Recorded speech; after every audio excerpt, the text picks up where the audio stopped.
Welcome back friends, my name is Ganesh Thorat and today we will see what is the switch case statement in our C language. We will understand what is the switch case statement, what is the difference between if else and switch case statement, and where we have to use switch case statement in our C language. We are providing our notes on that topic and you have to download it from the description.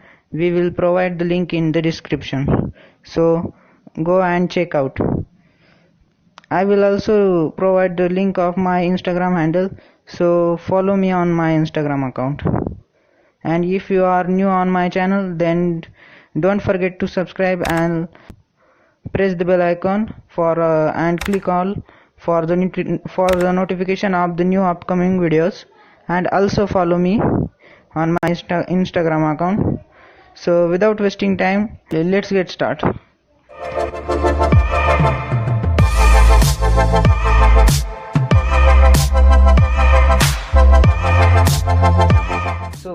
सबसे पहले ये देख लेते हैं कि switch के statement होती क्या है।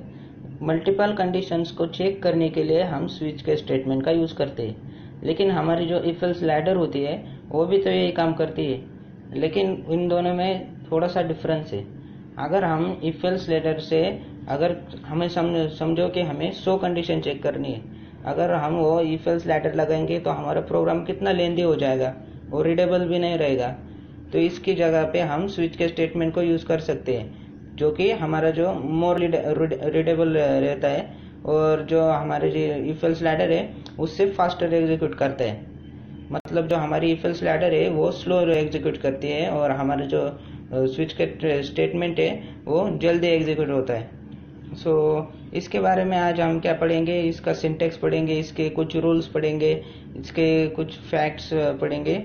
और तो हमारा जो स्विच के स्टेटमेंट है वो एक डिसीजन मेकिंग स्टेटमेंट है हमारी सी लैंग्वेज में। तो अगर हम बहुत सारी स्टेटमेंट्स डाल दे एक स्विच के स्टेटमेंट में, और हम उसमें से क्या कर सकते हैं, एक तो एक स्टेटमेंट भी उससे एग्जीक्यूट करवा सकते हैं या फिर हम उसमें बंच ऑफ स्टेटमेंट भी एग्जीक्यूट करवा सकते हैं। तो ये कैसे होता है ये हम देखेंगे अभी। सो हमारा जो स्विच का स्टेटमेंट है ये क्या है, एक कीवर्ड है हमारे सी लैंग्वेज में। और आपको कीवर्ड नहीं पता है तो कीवर्ड क्या होता है, एक रिजर्व वर्ड होता है जिसका मीनिंग सी लैंग्वेज को पहले से पता है और उसे हम वेरिएबल के जगह पे हम यूज नहीं कर सकते। ये कुछ रूल्स है उसके। तो हमारा स्विच का स्टेटमेंट वो कुछ रूल्स कंटेन करता है। तो चलिए आइए उस रूल्स को अब हम देखते हैं। तो सबसे पहले रूल क्या है कि जो हमारा स्विच एक्सप्रेशन है शुड बी इंटीजर और कैरेक्टर। मतलब कि हम यहाँ पे कोई भी फ्लोट वैल्यू नहीं डाल सकते। जैसे कि हम यहाँ पे 1 2 3 4 ऐसे कुछ भी नंबर डाल सकते हैं, और यहाँ पे कोई हमारा उसके कंडीशन के अंदर हम क्या कर सकते हैं, कोई भी ऐसा एक्सप्रेशन डाल सकते हैं अरिथमेटिक और लॉजिकल ऐसे वैसे ऑपरेटर्स का यूज करके, और उसकी वैल्यू इंटीग्रल टाइप की ला सकते हैं, तब भी ये हमारा एग्जीक्यूट होगा। और अगर हम यहाँ पे कुछ भी फ्लोट वैल्यू डाल दे 1.2 ऐसे कुछ भी, अगर हमारी जो रिजल्ट में वैल्यू आएगी उस कंडीशन में से अगर वो फ्लोट होगी तो हमारा जो स्विच का स्टेटमेंट है वो हमें एरर देगा, क्योंकि हम फ्लोट वैल्यू में कंडीशन कभी भी नहीं डालते। अगर आपको 5 स्टूडेंट्स में से अगर आपको एक सिलेक्ट करना है तो आप क्या कंडीशन डालोगे, 1 2 3 4 5। आपके 5 स्टूडेंट है आपके पास, तो आप 5 स्टूडेंट से जो कंडीशन है वो डालोगे। तो आप ऐसा भी तो आप ऐसा तो नहीं डालोगे 1.2 2.3 ऐसे कुछ भी नहीं डाल सकते आप। सो आप यहाँ पे इंटीजर या कैरेक्टर से वो आप यहाँ पे डाल सकते हैं। इसका मतलब float is invalid in switch के स्टेटमेंट, यहाँ पे फ्लोट नहीं चलता है। तो हमारी जो केस वैल्यू है वो क्या होनी चाहिए, या तो इंटीजर होनी चाहिए या तो कैरेक्टर होनी चाहिए। और यहाँ पे जो ब्रेक स्टेटमेंट होता है जो कि हम हर केस के बाद लगाते हैं वो भी यहाँ पे कंपलसरी नहीं होता है। तो समझेंगे इसे, हम सब कुछ समझेंगे इसके बारे में। तो चलिए इसका सिंटेक्स देख लेते हैं। तो सिंटेक्स में क्या है, सबसे पहले हम स्विच कीवर्ड लिख देते हैं। उसके बाद हम क्या करते हैं, पैरेंथेसिस के अंदर जो हमारा इंटीजर एक्सप्रेशन है, इंटीजर एक्सप्रेशन क्यों बोला मैंने, क्योंकि हम वहाँ पे जो भी एक्सप्रेशन लिखेंगे, जो भी कंडीशन लिखेंगे, वो क्या होगा, उसकी जो आउटपुट में जो रिजल्ट वैल्यू आएगी वो रिजल्ट वैल्यू इंटीजर होनी चाहिए। आप वहाँ पे कुछ भी डालो लेकिन उसकी वैल्यू इंटीजर टाइप की आनी चाहिए। तो उसके बाद हम क्या करते हैं, अगर वह वैल्यू ट्रू हो गई तो हमारा जो स्विच केस है स्टेटमेंट वो ओपन हो जाएगा और उसके अंदर क्या है, उसके अंदर हमने केसेस डालनी होगी। तो यहाँ पे मैंने पहले क्या डाला है, केस 1। उस केस 1 के अगर वो 1 इस इंटीजर एक्सप्रेशन से अगर जो रिजल्ट वैल्यू आई है उससे मैच हो जाता है तो हम उसके अंदर चल जाएंगे और उस केस के अंदर जो भी कोड लिखा होगा वो एग्जीक्यूट होगा। और हम यहाँ पे केस लिखते हैं, उसके बाद जो हमारी वैल्यू है उस वैल्यू को लिखते हैं और उसके बाद कोलन देते हैं। कोलन देना ये इम्पोर्टेंट है। उसके बाद हम जो भी कोड होगा उस कोड को हम एग्जीक्यूट करते हैं। ऐसे आप केस 2, केस 3 और ऐसे कुछ भी आप यहाँ पे डाल सकते हैं और उसके अंदर का कोड एग्जीक्यूट करवा सकते हैं।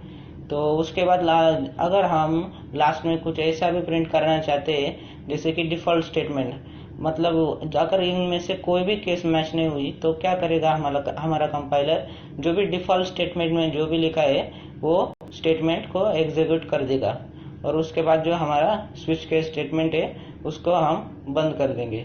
तो यहाँ पे कुछ रूल्स है, या हम यहाँ पे फ्लोट यूज़ नहीं कर सकते, ये तो हमें पता ही है। हम यहाँ पे कैरेक्टर भी यूज़ कर सकते हैं। तो हमारा अगर हमने इस इंटीजर एक्सप्रेशन की जगह पे हमने अगर A, B, C, D ऐसे कुछ भी डाल दिया तो वो भी वैलिड है। लेकिन हमें जो यहाँ पे केस है, केस के बाद क्या लिखना है, सिंगल इन्वर्टेड कॉमा में हम A, B, C ऐसे कैरेक्टर कुछ भी डाल सकते हैं। तो आप सोचोगे इसका तो आउटपुट, जो स्विच स्टेटमेंट की कंडीशन है उसका आउटपुट तो हमें इंटीजर में चाहिए, तो उसका आउटपुट कैसे आएगा इंटीजर में। तो हमारा जो भी हम अल्फ़ाबेट्स एक्सेट्रा जो भी हम कैरेक्टर वैल्यू डालते हैं वो हमारी जो मेमोरी है उसमें स्टोर होने से पहले वो क्या होती है, हमारे जो ASCII कोड है तो उस ASCII कोड में से सिलेक्ट हो जाती है। तो उसका भी नंबर दिया जाता है इंटीजर में, तो उस नंबर के हिसाब से वो वहाँ पे सेव होती है।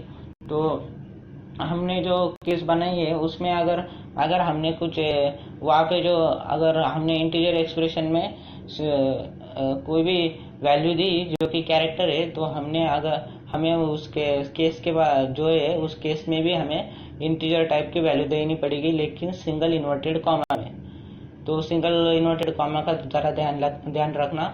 उसके बाद हमें अगर हम देखें तो हमने यहाँ पे केस 1, केस 2, केस 3 डाले हैं। तो इस केस 1 को अगर हम सिंगल इन्वर्टेड कॉमा में डाल दें तो ये हमारा इंटीजर नहीं रहेगा, ये हमारा एक कैरेक्टर बन जाएगा, क्योंकि जो भी चीज़ हम सिंगल इन्वर्टेड कॉमा के अंदर डालते हैं वो हमारे क्या हो जाते हैं, एक कैरेक्टर बन जाता है। तो इसका जो 1 का जो हमारा ASCII कोड होगा उस ASCII कोड की मदद से इसकी वैल्यू डिफाइन होगी। तो ये 1 या 2 से नहीं मैच करेगा, ये आप उसकी जो भी ASCII को टेबल में जो भी वैल्यू होगी उससे ये कंडीशन को मैच करेगा। अगर वो कंडीशन ट्रू होती तभी इसके अंदर जाएगा, वरना ये नहीं जाएगा। तो ये कुछ फैक्ट्स थे इसके बारे में। तो इसके बाद हम क्या करेंगे, उसके बाद हम एक प्रोग्राम लिखेंगे। और एक बात, यहाँ पे जो हमने यहाँ पे लाइन बाय लाइन लिखे केस 1, केस 2, केस 3, तो आप यहाँ पे केस 4 को ऊपर डाल सकते हैं, केस 3 को नीचे, ऐसा कुछ भी कर सकते हैं ऊपर नीचे। तो ये लाइन बाय लाइन लिखना ज़रूरी नहीं है। सो आप यहाँ पे एक और है, हमने यहाँ पे डिफ़ॉल्ट डाला है, तो आप यहाँ पे डिफ़ॉल्ट डाले या ना डाले कोई बात नहीं, ये कंपलसरी नहीं है। या अगर कुछ ट्रू नहीं होता है, उसके केसेस में से कोई भी केस नहीं मैच होती है, तभी आप उस डिफ़ॉल्ट का यूज़ करना चाहते तो करें, वरना अगर नहीं चाहते तो नहीं किया तो भी चलेगा। तो इसके बाद अब हम एक प्रोग्राम करके ही देखते हैं इसके बारे में। तो यहाँ पे एक सैम्पल प्रोग्राम मैंने लिखा है कि जो क्या करता है, हमारी जो अगर हम गूगल प्ले स्टोर के ऐप देखें तो उसकी रेटिंग होती है 1, 2, 3, 4, 5 स्टार। तो उसकी रेटिंग का एक हमने सिंपल प्रोग्राम बनाया है। तो इसमें सबसे पहले क्या किया है, #include stdio.h नाम के हमारे हेडर फाइल को डाल दिया है। उसके बाद मेन फंक्शन को ओपन कर लिया है, उसमें इंटीजर टाइप की रेटिंग लिए है और रेटिंग में क्या वैल्यू स्टोर की है, 3 कर दिए, मतलब वो क्या है, इंटीजर वैल्यू है। तो हमने स्विच के स्टेटमेंट खोला है और उसकी कंडीशन में क्या डाल दिया है, उसकी कंडीशन में हमने डाल दिया है रेटिंग। तो रेटिंग डालने के बाद क्या होगा कि उसमें वैल्यू क्या है रेटिंग की 3, तो 3 जो वैल्यू है वो उस रेटिंग में आ जाएगी। उसके बाद हम क्या करेंगे, हमारा जो स्विच के स्टेटमेंट है उसको ओपन करेंगे और उसके अंदर क्या है कुछ केसेस लिखे हैं मैंने 1 2 3 4 5। अब यहाँ पे मैंने 5 केसेस लिखे हैं और उसके बाद एक डिफॉल्ट स्टेटमेंट लगाया है जो कि हमें क्या प्रिंट करके देगा, इनवैलिड नंबर। अगर इनमें से कोई भी मैच नहीं होता है तो हमारा जो इनवैलिड नंबर है वो हमारा एग्जीक्यूट होगा।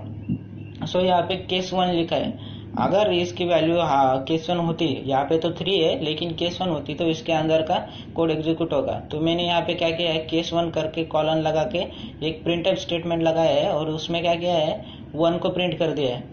तो यहाँ पे अगर ये वैल्यू केस मैच हो जाती तो हमारा जो 1 है वो प्रिंट हो जाता। और अगर आप ठीक से देखेंगे तो यहाँ पे मैंने एक ब्रेक स्टेटमेंट लगाया है।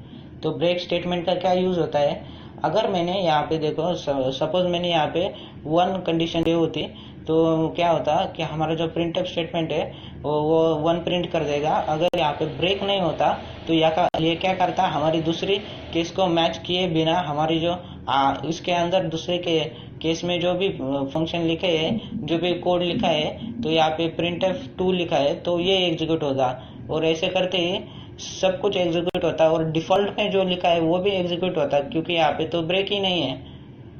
अगर आप बिना ब्रेक की गाड़ी चलाओगे तो क्या होगा, वो गाड़ी चलती जाएगी, आप उसे ब्रेक नहीं लगा सकते। ऐसा ही कुछ इसका फंडा है।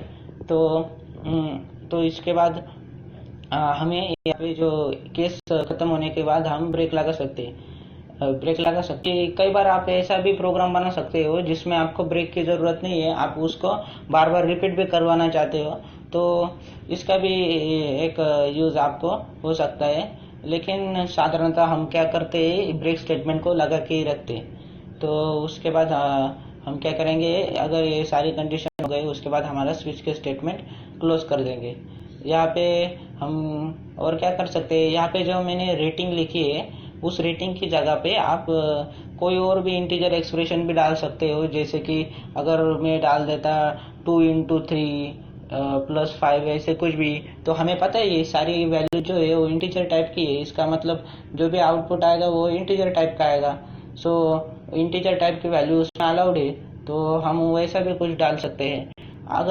अगर मैंने यहाँ पे कुछ ऐसा डाल दिया होता, यहाँ पे जो मैंने इंट रेटिंग का इज इक्वल टू 3 किया है, इंटीजर के जगह पे मैंने फ्लोट डाल दिया होता तो क्या होता कि ये जो स्विच के स्टेटमेंट है वो एग्जीक्यूट नहीं होता और हमारा जो कंपाइलर है वो हमें एरर दे देता क्योंकि हमने जो इसका जो बाउंड है उसके बाहर जाके काम किया है। क्योंकि स्विच का स्टेटमेंट इंटीजर और कैरेक्टर के लिए काम करता है। उसके अगर हम उसमें फ्लोट की वैल्यू डाल देंगे तो ये कैसे चलेगा, ये तो नहीं चलेगा। अगर आप यहाँ पे एक और कर सकते हैं, अगर इस रेटिंग में आप ये डाल देते 3 into 6 और 5 और कोई भी एक आदि फ्लोट वैल्यू डाल देते और उसका जो एक्सप्रेशन का जो आउटपुट आएगा अगर वो भी फ्लोट में आ जाता तो वो क्या करेगा, उस जो डेसिमल में जो नंबर है उसको छोड़ देगा और जो आगे के जो नंबर है इंटीजर में उसको ले लेता, केसेस से मैच करता। तो ऐसा था इसका फंडा। तो आप यहाँ पे फ्लोट वैल्यू नहीं ले सकते।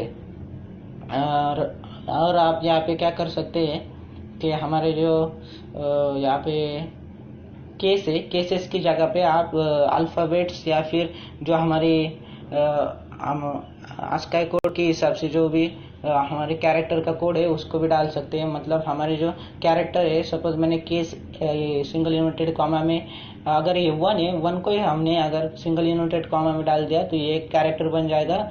और इसकी वैल्यू क्या होगी, इसको वैल्यू अगर इस केस को हमें एग्जीक्यूट करना है तो इसकी वैल्यू हमें क्या चाहिए, इसकी कंडीशन में जो भी 1 की ASCII कोड में जो भी वैल्यू होगी वो वैल्यू हमें इस कंडीशन से आनी चाहिए, तभी एक केस मैच होगी और इसके अंदर का 1 है वो प्रिंट करेगा। तो आपको ये समझ में आ चुका होगा कि जो हमारा स्विच के स्टेटमेंट है वो कैसे वर्क करता है। और अगर आपको ये वीडियो अच्छा लगा होगा तो लाइक शेयर सब्सक्राइब करना मत भूलिएगा और बेल आइकन को भी बजाना मत भूलिएगा। तो आपको ये जो PDF है ये आपको डिस्क्रिप्शन में मिल जाएगी, तो वहाँ से आप डाउनलोड करना में मत भूलिएगा। और till then take care, bye bye.